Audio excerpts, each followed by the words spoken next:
Nganong busy presidente man ang imong gipangita? Ha? Nga dili man na taga Luzon ang busy presidente? Ha? Ang imong amo pangitaa?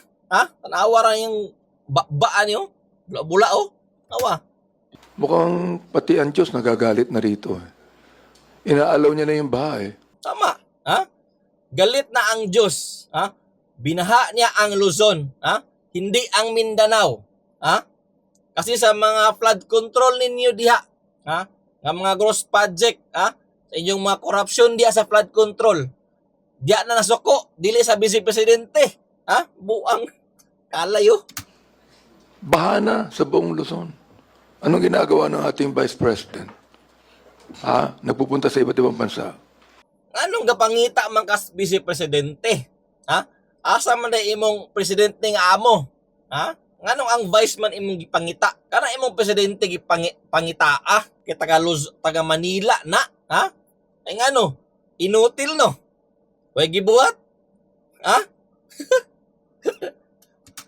Just imagine meron tayong impeachment court dito. Dapat humarap siya. Saan siya? Sala ba rin na niya nga na impeachment? Ha? Kamo may gabuhat-buhat ana.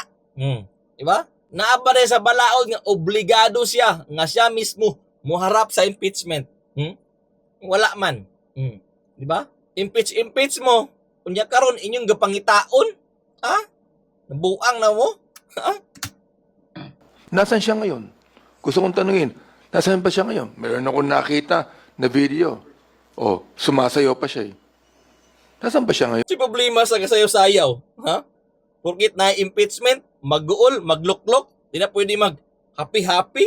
Ha? Yun ang tanong natin, nasaan ngayon ang Vice President? Madam Vice President, bumabaha na. Nagagalit na ang Diyos. Pati ang taong bayan, napapagod na rin. Nagagalit na ang Diyos at ang taong bayan sa mga senator, sa mga congressman nga sangkot anang flood control.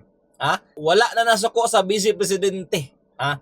Dito na sa mga corruption sa flood control. Ha? Para masayod ka. Ha? At gumagastos tayo ng milyon-milyong buwis dito na binibigay ng mga Pilipino. Humarap ka na. Humarap ka na para matapos. Gumastos tayo ng milyon-milyon sa impeachment siguro yung pasabot. Sala, day na niya. Ha?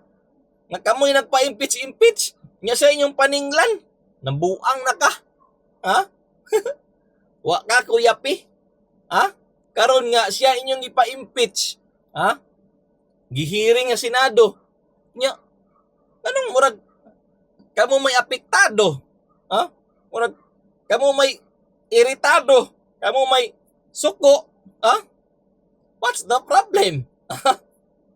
Wa kadulot inyong impeachment no? Ha? Muna diha. Ha? Puro naman mga tambalo-lo. Ha?